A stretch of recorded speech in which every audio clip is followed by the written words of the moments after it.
안녕하세요. 이타이 건전호입니다. 자, 오늘 시간에는 전기 저장 장치에 대한 부분을 설명을 드릴 겁니다. 올해 이제 새롭게 전기 저장 장치에 대한 문제가 두 문제가 추가가 됐고요.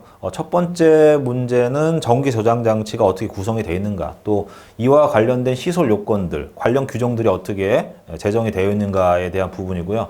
그 다음에 두 번째 문제는 이 전기 저장 장치를 비상용 전원으로 썼을 때, 사용했을 때 어떻게 적용해야 되며 이와 관련된 규정은 무엇인가에 대한 문제입니다. 자, 오늘 이제 첫 번째 시간에는요. 전기 저장 장치의 구성, 그 다음에 시설 요건에 대한 부분을 좀 설명을 드리겠습니다.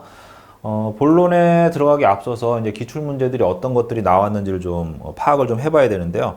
건축전기설비기술사 같은 경우에는 뭐 2015년서부터 2019년까지 한 4년 동안 6문제 정도가 출제가 됐으니까 1년에 1.5문제 정도 나왔다 이렇게 보시면 될 것 같고요.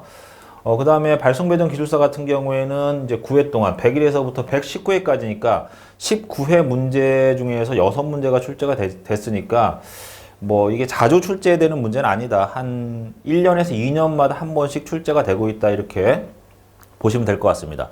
자, 이 문제들을 분석을 해서 정리를 해보니까 크게 4가지의 유형으로 압축이 됩니다. 첫 번째가 ESS가 어떻게 활용이 되는가, 뭐 뒤에서 제가 설명드리겠지만 에너지를 저장했다 충방전하면서 어떤 그 부하의 평화라, 그러니까 뭐 그 피크 값을 절감하는 어떤 그런 역할을 해줄 수도 있고요. 그 다음에 계통의 어떤 안정도를 향상시킬 수도 있고, 그 다음에 뭐 신재생 에너지와 연계해가지고 신재생 에너지의 출력이 굉장히 불규칙하거든요.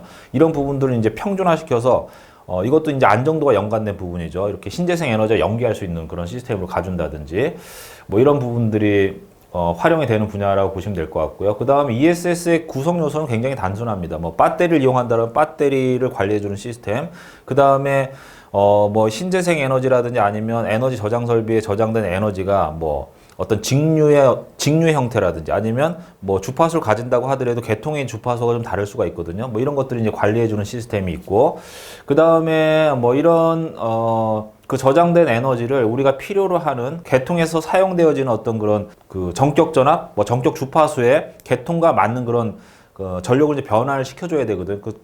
그렇게 전력을 변환을 시켜주기 위해서는 전력 변환 장치라는 게 들어갑니다. 이런 것들이 구성 요소에 들어가는 거고, 그 다음에 이런 어떤 그 전력 저장 설비에서 저장된 그 에너지와 계통하고 연결하기 위해서는 계통에서 요구하는 어떤 조건들이 있거든요. 수용가라든지 계통 그 전력을 사용하는 처에서 요구하는 조건들이 있는데, 이런 요구하는 조건들을 받아서 이런 에너지 저장 설비에다가 신호를 줘서 이런 것들이 종합적으로 관리가 될 수 있게끔 만들어주는 뭐 PMS라든지 뭐 이런 장비들이 필요합니다. 자, 이런 것들이 이제 ESS의 구성 요소에 해당이 되는데, 그 구성 요소에 대한 부분은 제가 문제 해설하면서 자세히 설명을 드릴 겁니다. 자, 그 다음에 뭐 ESS의 종류, 그 다음에 ESS에 쓰여지는 전지의 종류가 있거든요. 이런 문제들이 주류를 이루었고요. 이제 앞으로 나올 문제들은 이 ESS가 그 비상용 전원으로 사용할 수 있게끔 법이 제정이 됐습니다. 그래서 그와 관련된 문제들이 아마 2020년이나 2021년에 한 번 정도는 나올 거라고 보고 있습니다. 자, 그 부분에 대해서는 제가 다음 시간에 설명을 좀 드릴 겁니다. 이렇게 이제 기출 문제를 요약을 해서 보니까 뭐 ESS를 공부할 때 어떠한 형태로 우리가 자료를 정리해서 준비를 해야 되는가라는 공부의 방향성에 대한 부분을 잡을 수가 있는 거죠. 자, 이렇게 이제 요 내용을 보시고 수험 방향을 좀 잡아 보셨으면 좋겠고요. 자, 이제 본론으로 들어가서 우리 교재에서 이제 2가지 사항에 대해서 물어봤습니다. 첫 번째, 전기 저장 장치가 어떠한 설비로 구성이 되어 있는가에 대한 부분을 물어봤거든요. 그 내용이 이제 본론에 나올 거고요. 자, 이제 본론으로 들어가기 앞서서 이제 개요 부분에 내가 본론에서 하고자 하는 이야기들이 여기 좀 나와 있습니다. 자, 내가 본론에서 무슨 이야기 할 거냐? 첫 번째, 전기 저장 장치란 에너지를 저장하고 공급하는 시스템이라는 정의가 나와 있고, 이제 두 번째서부터 본론에서 이야기하는 부분에 대한 내용이 정리가 되어 있습니다. 첫 번째가 피크 전력 저감을 통한 수요 관리를 하겠다. 자, 에너지 저장 장치를 사용해서 피크 전력을 저감하겠다. 이렇게 하면서 이제 전체적인 어떤 발전 시스템이라든지 아니면 뭐 송전설로, 배전설로, 그 다음에 변전소의 어떤 규모를 이제 우리가 줄일 수가 있거든요. 자, 이 부분에 대해서 제가 설명을 좀 드릴 겁니다. 그 다음에 신재생 에너지의 출력을 안정시키겠다. 이 부분도 제가 설명을 드릴 거고, 요건 이제 이 두 가지 요소는 그림을 가지고 설명을 드려야지 조금 더 이해도가 높아집니다. 그래서 뒤에서 말씀을 드릴 거고요. 그 다음에 이 전력 저장 장치가 주파수 조정용으로서도 사용이 됩니다. 그 다음에 앞에서 제가 말씀드렸던, 잠깐 언급을 했던 비상용 예비 전원으로 사용할 수 있게끔 법이 기준이 제정이 됐거든요. 이 부분은 제가 다음 시간에 설명을 드린다라고 말씀을 드렸죠. 자, 개요 부분에 이러한 이유 때문에 ESS를 사용하고 있다, 혹은 전기 저장 장치를 사용하고 있다라고 개요 부분에 이제 풀어서 나가고 있는 거죠. 자, 이제 본론으로 들어가서 첫 번째 질문에 대한 답안이 나와 있습니다. 전기 저장 장치의 구성은 어떻게 됐는가? 자, 여기 보시면 최상위의 PMS라는 게 있습니다. 파워 매니지먼트 시스템 해서 전력 개통 혹은 수용가에서 요구하는 어떤 조건들을 이쪽에 전력 저장 장치 쪽에 신호를 줘서 그 요구하는 조건에 맞춰서 전력을 공급할 수 있게끔 관리해주는 최상위에 있는 게 PMS의 개념이다, 이렇게 보시면 되고요. 그 다음에 PCS는 전력 저장 시스템의 전체적인 그런 어떤 그 장비 뭐 이런 것들을 관리를 해주면서 여기에 저장되어 있는 어떤 직류라든지 이런 그 전력을요, 개통에서 필요로 하는 교류값으로 변환해주는 전력 변환 장치가 이 안에 포함이 되어 있습니다. 자, 이제 그 하위에 BMS가 들어가 있다. 이 BMS가 PCS의 하위에 있다라는 건 파워 컨디셔닝 시스템의 이제 관리를 받는다라는 얘기거든요. 그 다음에 BMS는 이제 배터리 매니지먼트 시스템이기 때문에 하위에 있는 배터리의 어떤 상태, 뭐 온도라든지 뭐 충전량이라든지 방전량이라든지 전압이라든지 이런 것들을 종합적으로 체크를 해서 안정적인 상태를 유지할 수 있게 관리를 해주는 그런 기능을 가지고 있다, 이렇게 보시면 될 것 같아요. 자, 개략적인 어떤 그 내용에 대한 부분을 설명드렸고, 이 사항에 대한 부분은 뒤에 조금 더 세부적으로 상세하게 좀 설명이 되어 있습니다.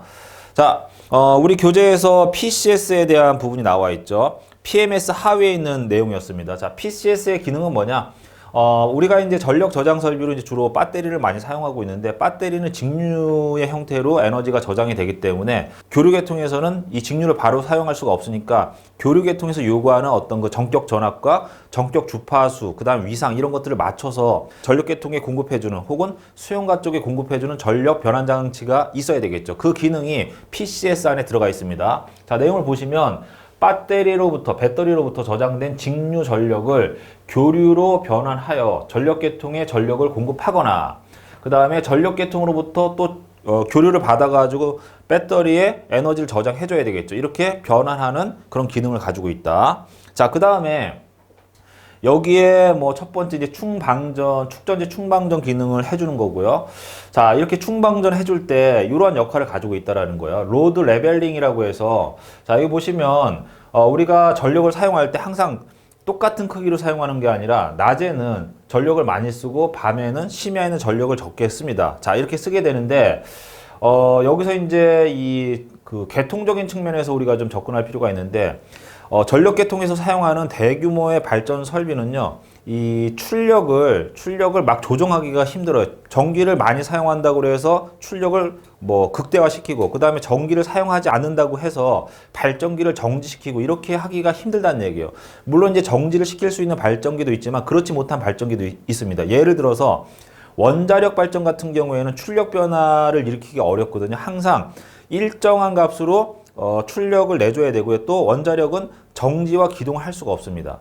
그래서 이런 발전 설비라는 것이 최대 피크 값에 맞춰서 운전이 되고 있거든요.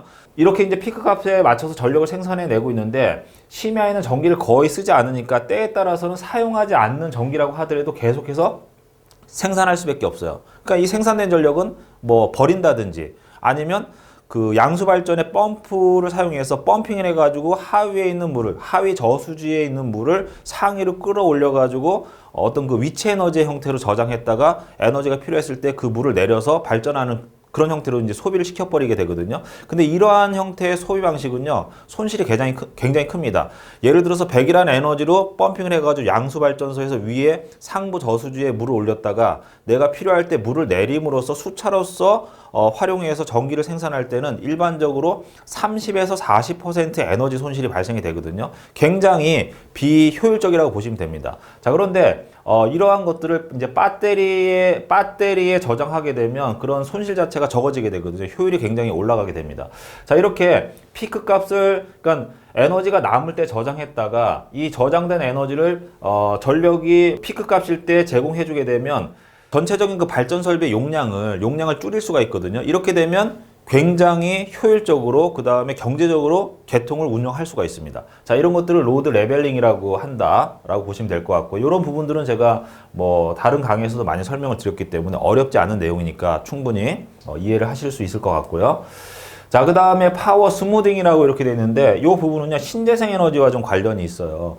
신재생 에너지 같은 경우에는 뭐 이제 우리가 주로 많이 쓰는 게 이제 풍력이거든요. 풍력 발전. 그 다음에 태양광 발전, 이런 것들을 상당히 많이 쓰고 있습니다.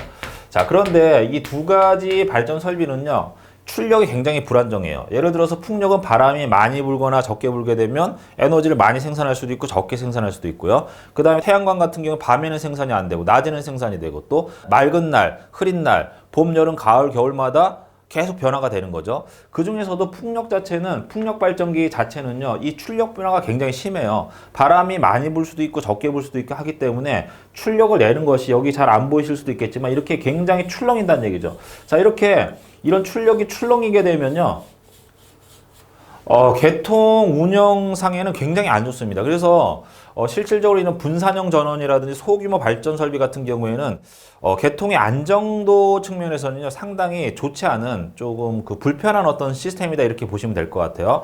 자, 이렇게 출력이 막 변화가 일어나게 되면 안정도, 특히 뭐 이제 주파수 쪽에 상당히 무리한 어떤 그 영향을 미칠 수가 있기 때문에 이러한 시스템에서는요, 여기에 ESS 시스템을 적용하게 되면요, ESS라는 게 에너지를 저장했다가 공급해주는 시스템이기 때문에 얘를 저장하게 되면 내가 에너지가 남을 때는 저장하고 모자랄 때는 공급하고, 이런 시스템으로 가니까 이 두 가지 신재생 에너지 설비와 ESS를 접목하게 되면 출력이 굉장히 스무스하게 이렇게 부드럽게 변화가 되는 거죠.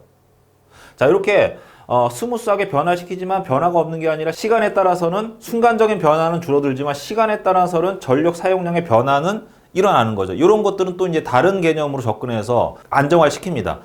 자, 여기 이제 파워 스무싱이다, 이렇게 보시면 되고요. 신재생 에너지와 ESS를 접목해서 출렁이, 순간적으로 짧은 시간 동안에 변동되는 전력의 사용량을 안정화시켜준다, 이렇게 보시면 될 것 같아요. 요거보다 이제 조금 더 큰 개념이 뭐냐, 주파수를 제어해주는 어떤 개념이다. 자, 이번에는 프리퀀시 레귤레이션이라고 해서 주파수를 조정해주는 개념이죠. 앞에서는 굉장히 그 변동 주기가 굉장히 짧은 성분이에요. 뭐 사이클릭 성분이라고 했고, 뭐 어떤 그 몇 사이클 정도 내로 변화가 되는 성분이고요.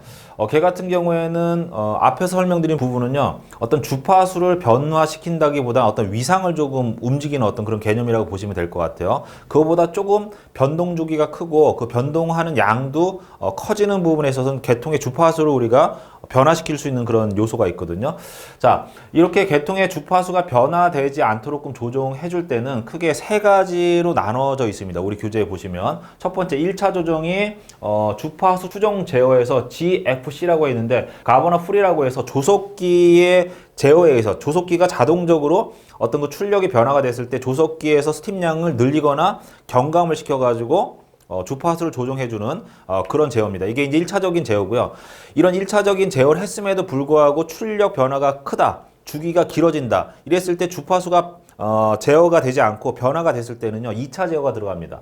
자, 이 같은 경우에 자동 발전 제어라고 해서 이번에는 발전기들이 그 전체적인 출력을 조정해서 주파수를 안정화시킵니다. 자, 그 다음에 이렇게 자동 발전 제어를 할 때 그냥 하는 게 아니라 각각의 발전기마다 발전 단가가 틀려집니다. 그래서 주파수 제어를 할 때, 출력 배분할 때 너는 요만큼 해주고, 너는 10이라는 걸 해주고, 너는 100이라는 걸 해주고, 너는 뭐 30이라는 걸 해줘라, 이렇게 배분해줘야 되거든요. 왜 배분해주냐면, 예를 들어서 원자력 발전 같은 경우에는 핵연료를 쓰기 때문에 발전 단가가 굉장히 낮죠. 자, 그 다음에 화력 발전소 같은 경우에 석탄을 쓰기 때문에 원자력보다는 발전 단가가 높습니다. 자, 그 다음에 더 급할 때는 석탄을 떼는 게 아니라 그거보다 비싼 연료, 즉 뭐 LNG라든지 LPG LPG라든 이런 것들을 연소시켜 가지고 발전시킵니다. 자, 이렇게 어떠한 그 상황에 따라서 이 부하를 배분할 때 경제적으로 부하가 배분이 될 수 있게끔 배정해 주는 거예요. 그 다음에 이제 발전기마다 각각의 용량도 틀리고 그 다음에 어떤 설비의 특성도 틀리기 때문에 그 특성에 맞춰서 배분해 주는 방식, 이것들을 경제적으로 배분해 주는 방식을 경제급전 ELD라고 합니다. 자, 그래서 요거는 제가 이제 전력계통공학에서 강의를 하는 내용인데 우리 교재에 요거와 관련된 그림이 없이 이제 말로만 설명이 되어 있으니까 개념이 좀 정립이 안 될 것 같아서 제가 추가적으로 그림을 넣어 놨는데요. 뭐 이러한 개념들이 적용이 된다라고 보시면 될 것 같고요. 뭐 개통에서 신호를 받아가지고 제어 장치를 통해서 이 발전소에서 내가 지금 현재 부담하고 있는 그 출력값이 얼마다, 이거에 맞춰서 내가 뭐 출력을 내주겠다, 뭐 이런 것들이 이런 자동 제어계에 의해서 제어가 되는 거고, 그 다음에 부하의 변동량, 여기 보시면 뭐 사이클릭 성분으로 해서 굉장히 빠르게 변화가 되는 요소가 있거든요. 이런 것들이 앞에서 보신 뭐 신재생 에너지하고 이제 ESS에 대한 그 연결을 통해서 이런 것들 없애는 그런 사이클릭적인 성분 여기에 해당이 될 수도 있습니다. 그다음 요거보다 변동의 폭이 크고 변동 주기가 길어지는 게 있고요. 이거보다 더 커지는 경우에는 뭐 ELD를 통해서 제어를 해주고, 요거보다 좀 작은 경우에는 AFC 또는 AGC를 통해서 제어를 해준다, 이렇게 보시면 될 것 같아요. 자, 요거에 대한 내용은요, 너무 깊게 공부하지 마시고, 이게 또 깊이 들어가다 보면 굉장히 어렵습니다. 어렵고, 이런 개념으로 직관적으로 이렇게 되는구나, 그 정도까지만 하시면 될 것 같아요. 자, 이렇게 해서 제가 그 PCS와 관련된 내용 4가지 항목에 대해 설명을 드렸고요. 제가 그림을 통해서 설명드린 내용과 우리 교재에 나와 있는 어떤 서술 형식의 그 내용을 서로 매칭을 시켜가지고 좀 정리를 하시면 될 것 같습니다. 자, 그 다음에 뭐 그 밑에 보시면 뭐 이제 축전지라든지 BMS라든지 PMS라든지 그런 설명들이 좀 나와 있습니다. 여기 보시면 제가 이제 PCS에 대한 설명들을 쭉 드렸고요. 그 다음에 축전지는 제가 뭐 설명 안 드려도 되겠죠. 배터리니까 그렇게 보시면 되고, 그 다음에 BMS라는 것은요, 이건 뭐 배터리를 관리하는 시스템인데, 우리 교재에는 뭐 전압, 그 배터리의 전압, 전류, 온도 등에 대한 값을 측정해서 안정적으로 문제가 생기지 않게끔 관리를 해준다, 이렇게 돼 있고, 그 다음에 뭐 비상시, 비정상 작동 시에 안전장치를 가동시켜서 배터리의 기능을 제어하기 위한 장치이다. 뭐 단순한 거죠. 배터리를 관리해준다. 자, 그 다음에 PMS는 PCS를 제어해 주는데 이때의 개통과 연계해서 개통이 필요로 하는 조건에 맞춰서 PCS에서 파워를 원활하게 안정적으로 공급해 줄 수 있게끔 제어하는 장치를 PMS라고 한다. 그래서 PMS는 PCS하고 좀 비슷한 개념이긴 하지만 PMS는 개통의 어떤 상황을 고려해서 PCS가 동작하도록 신호를 관리를 해주는 PCS의 상위의 개념에 해당이 된다라고 보시면 될 것 같아요. 우리 교재에도 그렇게 설명이 되어 있습니다. 자, 이렇게 해서 첫 번째 물어본 내용이죠. 전기 저장 장치의 구성에 대한 설명 좀 드렸고요.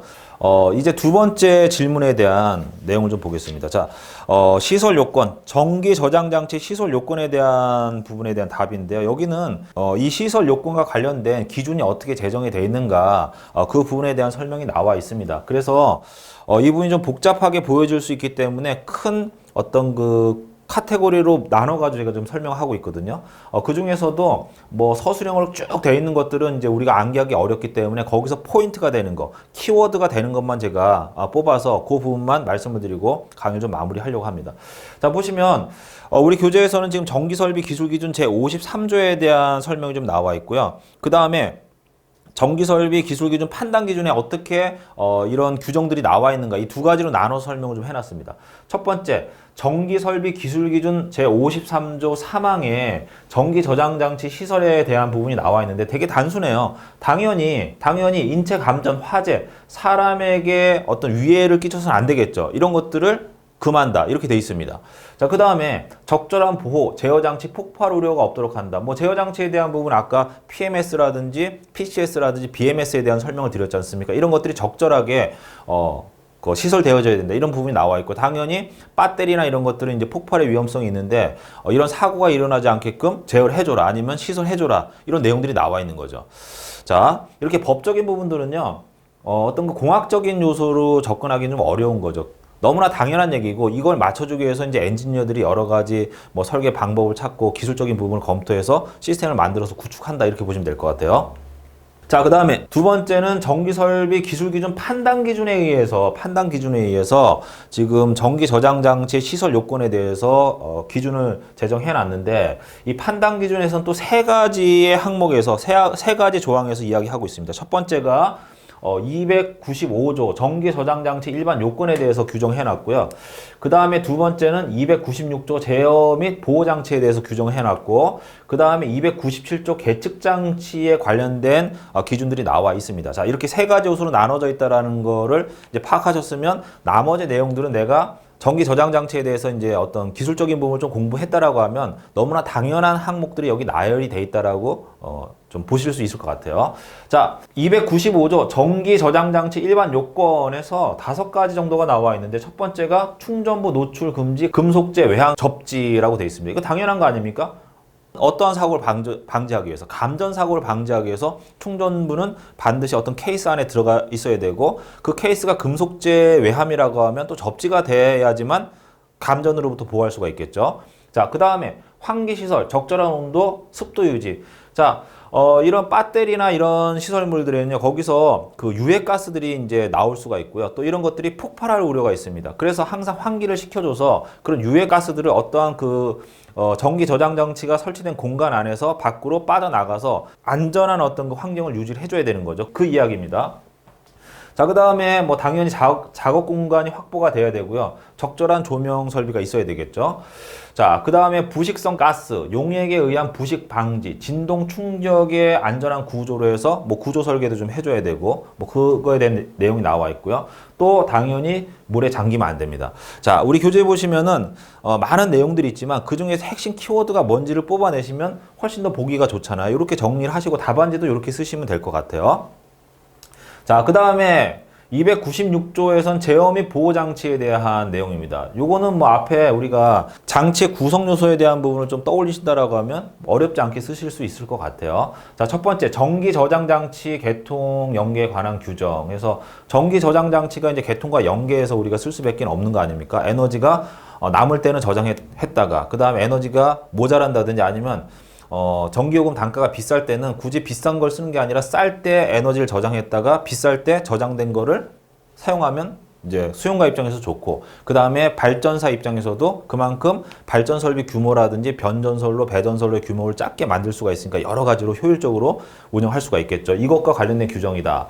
그 다음에 제가 앞에서도 말씀드렸지만 전기 저장 설비를 뭐로 사용할 수 있다라고 설명드렸죠? 비상용 예비 전원으로도 사용할 수가 있다. 자, 이렇게 비상용 예비 전원으로 사용할 때는 안정적으로 공급할 수 있게끔 각각의 또 이거에 관련된 규정들이 있습니다. 요건 이제 뒤에 강의에서 제가 말씀을 드릴 거예요. 자, 그 다음에 전용의 개폐기가 있어야 된다. 뭐 당연한 거 아닙니까? 전기 저장 설비가 이제 문제가 생기면 당연히 차단해줘야 되니까 개폐기가 있어야 되고, 그것도 전용으로 있어야 되는 것도 당연한 얘기고요. 그리고 차단 장치 시설 규정에서 과전압, 과전류 제어 장치 이상 내부 온도 상승에서는 뭐 보호를 해줄 수 있어야 되니까 이러한 상태에서는 적절하게 차단시켜줘야 되겠죠. 자, 그 다음에 이제 직류, 배터리를 쓰기 때문에 직류용 차단기가 있어야 되고, 직류용 차단기 같은 경우에 교류와는 틀리게 어떤 전류 0점이, 그러니까 교류라는 건 사이클이 변화가 되면서 플러스 마이너스 왔다 갔다 하니까 중간에 전류 0점이 발생이 되는데, 직류는 계속 똑같은 값을 유지하고 있기 때문에 0점이 발생이 안 되죠. 그래서 직류용 차단기는 뭐 교류용 차단기보다 훨씬 더 차단 성능이 좀 좋아야 됩니다. 그래서 이러한 차단기 같은 경우에는 직류용이라고 표시를 해준다. 그 다음에 직류 전로에서 지락이 발생이 되면 자동 차단할 수 있는 장치를 설치해줘라. 뭐 이런 부분들이 어려운 내용은 아니잖아요. 근데 어떤 항목들이 있는지를 모르면 답안지를 쓸 수가 없으니까 이 항목들만 잘 체크해 두시고 핵심이 되는 키워드들만 암기하시면 충분히 답안지를 작성하실 수가 있겠죠. 자, 그 다음에 297조 계측 장치에 대한 거, 2차 전지 집합체의 출력 단자의 전압, 전류, 전력, 충방전 상태를 측정할 수 있어야 된다. 뭐 전지 중에 1차 전지가 있고 2차 전지가 있는데, 1차 전지는 한번 방전이 되면 재활용할 수 없는 게 1차 전지이고요. 2차 전지는 방전이 됐을 때 다시 충전해서 재사용할 수 있는 그런 전지를 2차 전지라고 합니다. 자, 계측 장치는 당연히 뭐 이런 것들 전압, 전류, 전력, 충방전 상태를 계측할 수 있는 그런 기능을 가지고 있어야 되는 건 너무나 당연한 이야기고요. 자, 그 다음에 변압기와 관련해서도 전압, 전류, 전력에 대한 거, 뭐 역률에 대한 거, 뭐 이런 것들을 측정할 수 있어야 된다. 그 다음에 발전소, 변전소 또는 이에 준하는 장소에서는 전로가 차단되었을 때 여기 근무자에게 알려줄 수 있는 경보장치가 있어야 됩니다. 예를 들어서 그 ESS라든지 ESS 전기 저장 설비가 있는 곳에 항상 사람이 상주해 있을 수는 없어요. 소규모의 어떤 시스템이기 때문에. 그러면 이 관리하는 요원이라고 하더라도 다른 곳에서 이제 근무를 할 수 있단 말이에요. 그런데 여기 이상이 생겼을 때는 내가 거기 있지 않기 때문에 이상이 있는지 알 수가 없잖아요. 그러니까 경보 장치를 뭐 만들어서 뭐 요즘에 스마트폰으로도 이제 그런 신호가 들어오고 아니면 뭐 계측지역 그 중앙관제센터에서 그 신호를 받아서 내가 뭐 어떤 그 신호음이라든지 아니면 어떤 그 특정한 빛이라든지 뭐 이런 것들을 시각적인 장치를 통해서 그 신호를 받을 수 있게끔 설치를 해주라는 얘기입니다. 자, 이렇게 해서 시설 요건에 대한 부분을 크게 이제 두 가지 기준, 전기설비 기술 기준하고 판단 기준에서 이야기하는 부분, 요구하고 있는 어떤 규정에 대한 부분을 정리를 해놨습니다. 자, 이렇게 12번 문제에서 전기 저장 장치와 관련된 구성 요소와 시설 요건에 대해서 말씀드렸는데요. 그 내용 자체가 뭐 이렇게 좀 단순하지 않습니까? 복잡한 내용들이 없습니다. 없기 때문에 이런 내용들은 잘 정리만 해두시면 이 문제가 나왔을 때 답안지를 작성하는 데는 크게 어려움이 없을 것 같습니다. 자, 이렇게 해서 이제 개략적인 전기 저장 장치에 대한 내용을 말씀을 드렸고요. 요 강의는 여기서 끝내고, 다음 강의에 제가 비상용 전원으로 사용했을 때 어떻게 적용해야 되는가에 대한 부분을 강의를 또 이어서 하겠습니다.